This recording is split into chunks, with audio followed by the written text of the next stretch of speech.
Ghostly tales, yet mirrors of human life. Hey everyone! Welcome to Encountering Chinese, Ghostly Tales from Zhai. Today, I'm going to tell you a story called Nian, Part 1.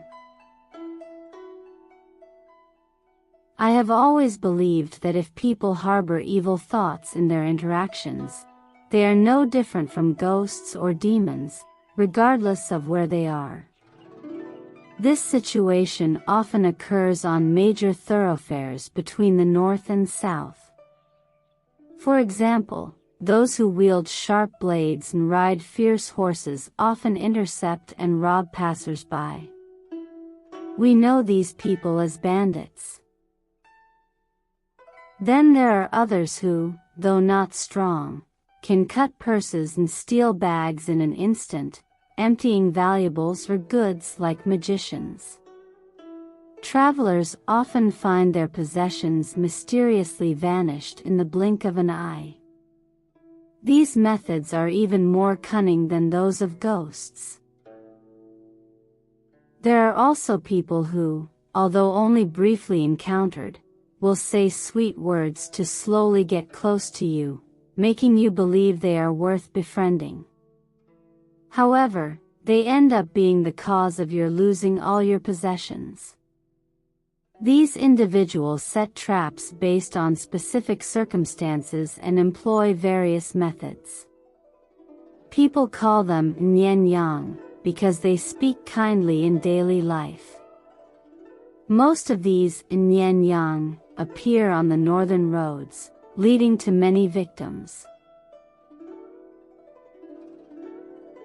My fellow townsman, Wang Zixuan, was a county scholar.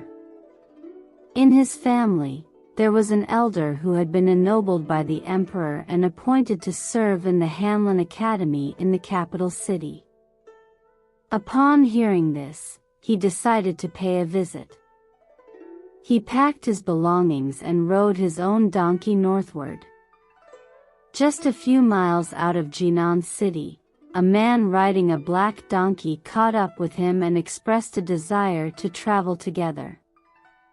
On the road, this man often engaged Wang Zixuan in conversation, and Wang Zixuan would occasionally respond.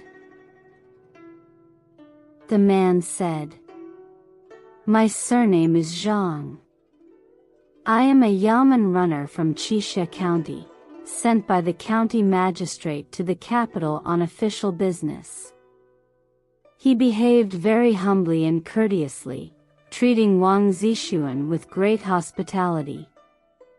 They traveled together for dozens of miles, and Zhang suggested they stay at the same inn. Whenever Wang Zixuan rode ahead, Zhang would whip his donkey to catch up. If Wang Zixuan was behind, Zhang would wait by the roadside. Wang Zixuan's servant grew suspicious of him and sternly drove him away, not allowing him to follow. Seeing the servant's attitude, Zhang looked very embarrassed and rode away on his donkey. That evening, Wang Zixuan found an inn to rest. As he was walking in front of the inn, he suddenly saw Zhang eating and drinking in the outer courtyard. Wang Zixuan was a bit surprised, and Zhang, seeing him, immediately stood up respectfully, behaving like a servant. They exchanged a few polite words. Wang Zixuan thought it was just a chance encounter and didn't suspect anything, but his servant remained vigilant throughout the night. At dawn, as the rooster crowed, Zhang came again to invite Wang Zixuan to travel with him. The servant, however, sternly refused him, and Zhang had to leave once more, looking helpless. When the sun was already high, Wang Zixuan left the inn and continued on his journey. After traveling for about half a day, he saw a man ahead riding a white donkey. The man appeared to be around 40 years old, neatly dressed and clean, nodding off on his donkey as if he might fall off at any moment. Sometimes the man rode ahead of Wang Zixuan, other times he fell behind, and they continued like this for more than 10 miles. Wang Zixuan found this person quite strange and asked, "What did you do last night to be so tired and sleepy now?" Hearing someone speak, the man suddenly stretched and said, "I am from Qingyuan, with the surname Shu. Gao Geng from Linzi County is my cousin. My cousin teaches at a school he runs, and I'm on my way to visit him, bringing some gifts as well. Last night I stayed at an inn and accidentally shared it with some in Nian. I was so worried that I didn't dare sleep all night, which is why I'm so tired today." Wang Zixuan asked deliberately, "What do you mean by Nian?" Shu replied, "You haven't traveled much and don't know about these dangers.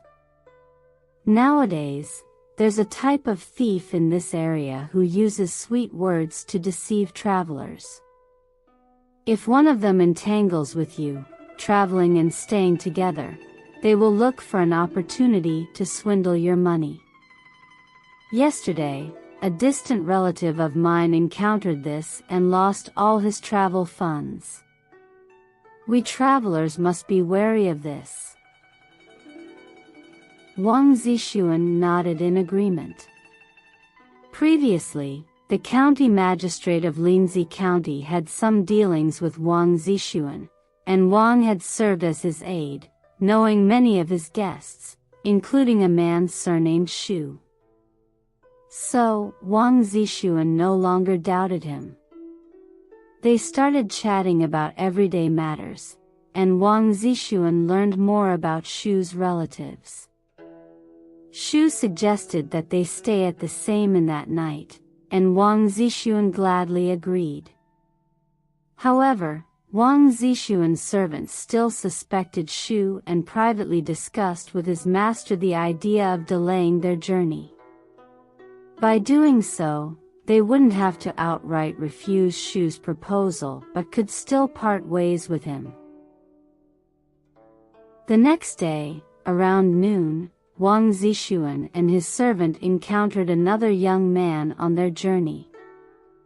The youth was about 16 or 17 years old, riding a sturdy mule, dressed in elegant and neat clothes, and his appearance was very handsome. They traveled together for a long time without exchanging a single word. As the sun was about to set, the young man suddenly said to Wang Zixuan, "There will be an inn up ahead where we can lodge for the night." Wang Zixuan responded to him with a slight nod. The young man then began to sigh repeatedly, as if unable to control his emotions. Wang Zixuan asked him briefly about the reason, and the young man sighed. "I am from Jiangnan, and my surname is Jin. I have studied diligently for 3 years, hoping to succeed in the examinations, but I failed again. My brother is now an official in the capital, so I am taking my family there to stay with him for a few days and to relax. However, I am not accustomed to long journeys, and the dust on the road is truly bothersome."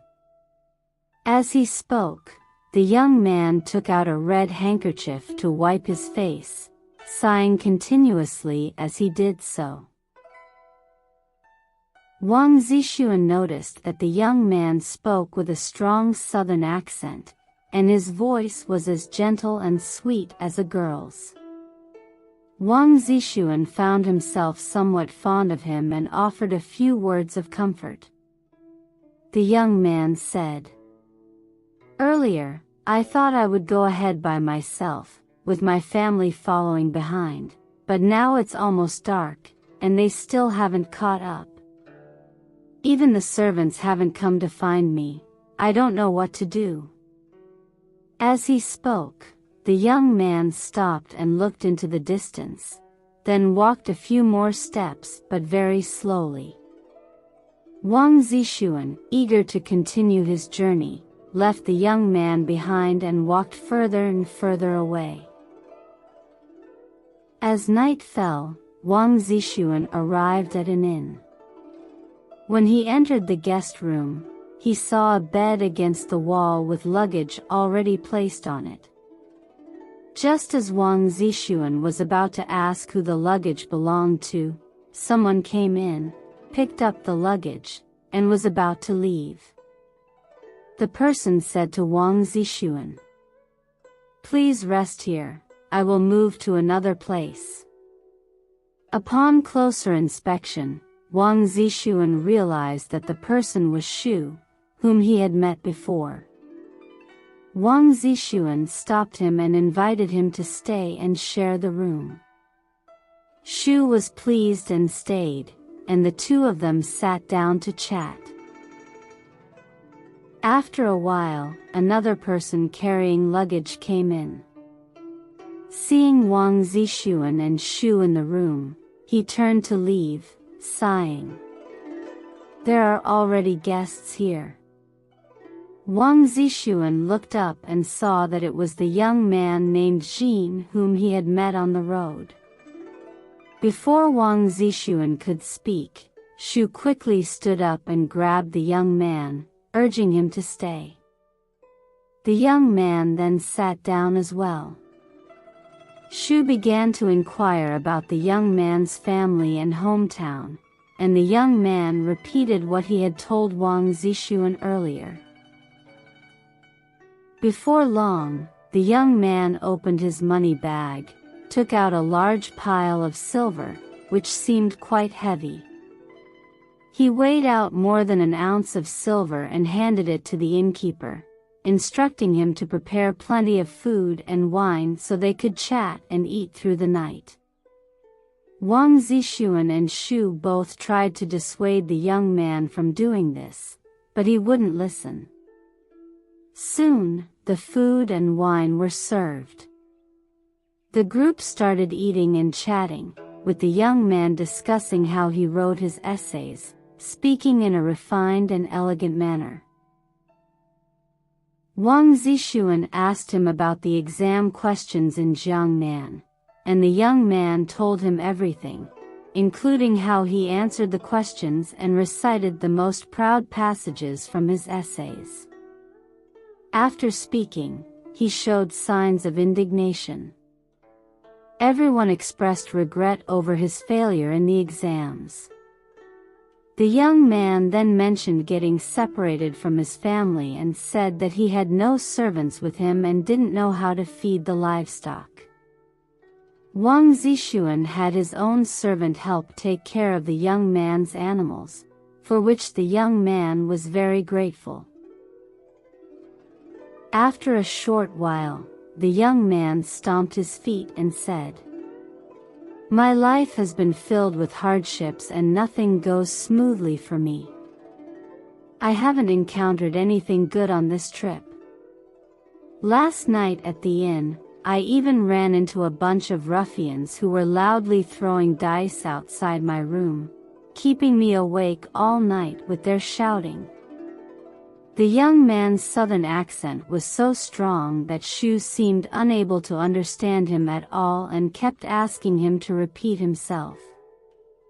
The young man then used his hands to mimic the shape of the dice to explain. After understanding, Shu laughed and pulled a dice out of his pocket, saying, "Is this what you were talking about?" The young man nodded affirmatively. Shu then suggested they use the dice as a drinking game, and everyone cheerfully continued drinking. As the drinking continued, Shu invited everyone to play dice, boasting that he was very skilled and would definitely win in the end. Wang Zixuan declined, saying he didn't know how to play dice. Shu didn't insist and started playing with the young man. Shu secretly whispered to Wang Zixuan, "Don't say anything. I think this young man is a rich kid from the south. He seems wealthy, and since he's young, he probably doesn't know much about playing dice. I'll win some money from him and treat you to a meal tomorrow." After saying this, Shu pulled the young man into another room. Soon, the sounds of lively gambling could be heard from the room. Wang Zixuan peeked inside and saw several constables from Qixia County joining the game. Though he found it strange, he had no choice but to lift the quilt and lie down alone in the original room to sleep. After a while, everyone came out to pull Wang Zixuan into the gambling room, but he firmly refused, stating that he was not good at playing dice. Shu then offered to gamble on behalf of Wang Zixuan, but Wang Zixuan still refused. Ultimately, they forced Shu to gamble in place of Wang Zixuan. Not long after, they came to Wang Zixuan's bed to report, "You've won a lot of money." The exhausted Wang Zixuan simply responded in his sleep. At that moment, several men burst through the door, speaking an incomprehensible foreign language. The leader, who introduced himself as Tong, said he was in charge of patrolling and arresting gamblers. At that time, the anti-gambling regulations were very strict, and everyone was terrified. Tong loudly intimidated Wang Zixuan, who explained that his elders were officials in the capital and asked for leniency regarding the gambling. Upon hearing this, Tong's anger dissipated, and he began chatting familiarly with Wang Zixuan, even smiling and saying that everyone could continue playing. Soon after, the group resumed gambling, with Tong also joining the game. Wang Zixuan said to Shu, "I don't care who wins or loses. I just want to sleep. Don't disturb me anymore." However, Shu didn't listen and kept reporting the game's progress to Wang Zixuan. Eventually, the gambling session ended, and everyone started calculating their chips. As it turned out, Wang Zixuan had lost a significant amount of money. Tong then approached to search Wang Zixuan's luggage, saying he needed to take money to cover the debt. Wang Zixuan was furious and argued with them. The young man named Jin pulled Wang Zixuan's arm and whispered, "These people are bandits, and there's no telling what terrible things they might do. You and I are both scholars, we should look out for each other. I won quite a bit of money during the game, so I'll cover your debt. I was supposed to collect gambling debts from Shu, but let's change that. We'll have Shu pay your debt to Tong, and then you can repay me later. This is just to temporarily throw them off. Once they leave, I'll return your money. We're traveling companions and friends. I wouldn't really make you, who didn't gamble, pay a debt." Wang Zixuan, being honest and kind-hearted, believed him. The young man went out and explained the debt exchange plan to Tong. In front of everyone, they opened Wang Zixuan's luggage and took items equivalent to the debt's value, placing them in the young man's bag. Only then did Tong leave to demand debts from Shu and another man named Zhang. The young man then brought his betting over, wanting to sleep next to Wang Zixuan. His bedding was especially luxurious and elegant. Wang Zixuan also called his servant to the bed to sleep, and each of them quietly lay down and fell asleep. After a long time, the young man deliberately tossed and turned, gradually moving closer to the servant. At first, the servant shifted away to avoid him, but the young man moved closer again. When the servant's skin touched the young man's thigh, he felt it was smooth as oil. The servant's heart fluttered, and he tried to become intimate with the young man, who responded eagerly. The rustling of the quilt and the sound of breathing reached Wang Zixuan, who, though very surprised and puzzled, never suspected the young man named Zhai of any ill intentions. At dawn, the young man got up and urged Wang Zixuan and his servant to set off early. He also said to Wang Zixuan, "Your donkey is very tired. I'll return the things you left with me up ahead." Before Wang Zixuan could respond, the young man had already packed his luggage and mounted his mule.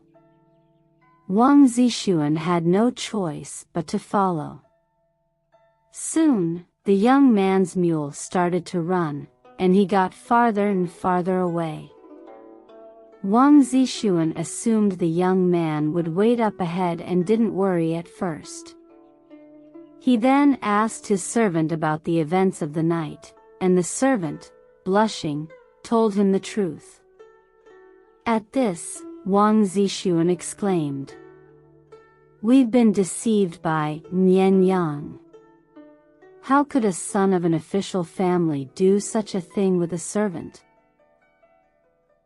However, upon reflection, Wang Zixuan thought that the young man's refined speech and mannerisms didn't quite match those of a mere actor. Wang Zixuan chased the young man for dozens of miles but couldn't find him. Only then did he realize that the people he had encountered, the man named Zhang, the man named Shu, and the man named Tong, were all in cahoots. They failed with one scam and then tried another, determined to ensnare him. They even staged a debt repayment ruse, concocting a series of schemes to cheat Wang Zixuan out of his money. If these schemes failed, they would resort to outright robbery.